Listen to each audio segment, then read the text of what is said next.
C'est un domaine où il y a eu des éliminations physiques. Il faut rappeler que vous dirigez aussi le service action. Je crois qu'il a son chef, son supérieur hiérarchique est d'ailleurs aussi autour de cette table, n'est-ce pas?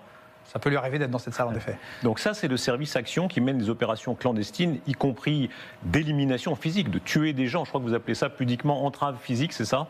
On peut appeler ça comme ça, en effet. C'est l'euphémisme d'entrave physique. Alors, le président de la République précédent, François Hollande, en avait fait état publiquement, n'est-ce pas? Quelle est la logique? C'est-à-dire, à quelle logique est-ce que vous répondez quand on en arrive à ce stade qui, pour une démocratie libérale, est le cas extrême du droit?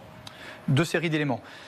D'abord, la France, en effet, est une démocratie libérale qui, sans doute, parmi les États de la planète, est la plus attachée au droit, à la règle de droit et au droit international. Néanmoins, et là aussi c'est organisé par des textes, le décret qui crée la DGSE l'organise, il est certaines situations où lorsqu'on s'en prend à elle, la France se réserve la possibilité, de manière clandestine, d'agir, et parfois d'agir au travers d'opérations telles que vous l'avez mentionné. C'est la part la plus clandestine, la plus secrète de la DGSE. À chaque fois qu'on est dans une époque, à chaque fois que nous sommes dans une ère de virage énergétique, les comportements se révèlent les mêmes.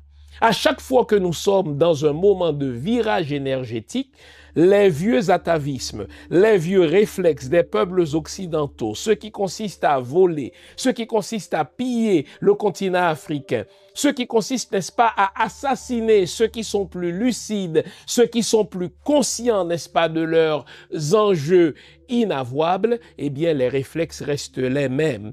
L'État français assassine, l'État français tue civilement, l'État français met de côté, l'État français intimide.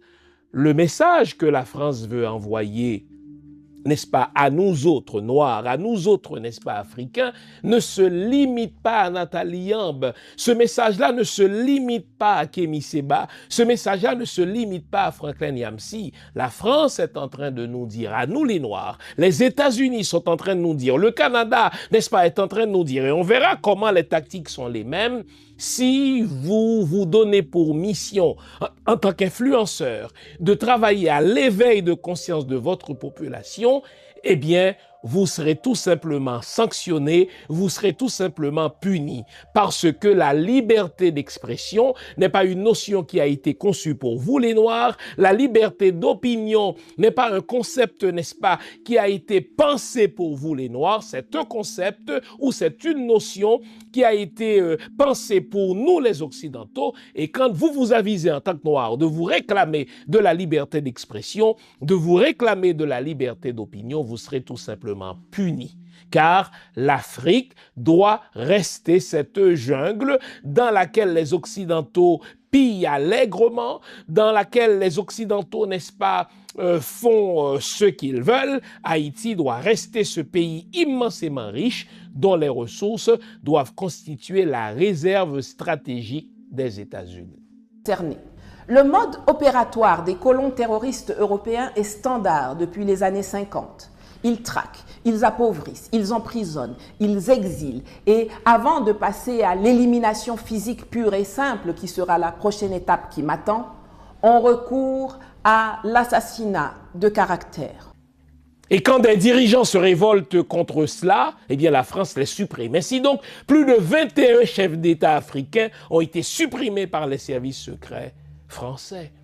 Et quand des leaders civils, n'est-ce pas, travaillent à l'éveil de la conscience de la jeunesse africaine, c'est pas compliqué, la France les élimine physiquement. Pensez à Kamala Omotunde, où la France les tue civilement, comme elle est en train de le faire pour notre sœur Nathalie Yamb.